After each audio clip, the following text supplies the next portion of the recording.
Hi, my name is Juliet Emerson. I have been a patient of Dr. Snow's since 2010. At that point in time, I was experiencing frequent headaches, starting into the whole hot flash cycle and phenomenon, and went for my annual checkup with my OBGYN and explained the symptoms and was told the way we can help you with that is let's get you back on some birth control pills and that will manage all that. And instead of going under a prescription drug and taking more weird hormonal things to try to straighten out a hormonal problem, Dr. Snow started me on the sugar challenge, which was great and really made you start looking at what you're putting into your body, most especially the processed foods you're putting in and the sugar.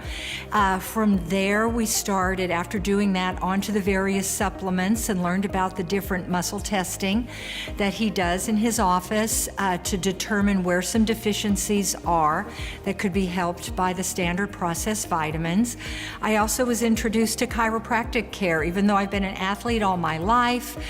Long distance runner, yoga instructor, never been introduced to chiropractic care, so did that in conjunction with the nutrition. So my performance in all my athletic endeavors has improved incredibly. I am now at 60 years old in toe shoes and doing ballet on point, which who would have ever thought I could have done that. My running days are very over, and now I've learned about no impact type of exercise, but a lot of the successes I'm having physically, I really do attribute to what's going on here at Snow Holistic Health, and I'm very thankful that I do this for myself every week.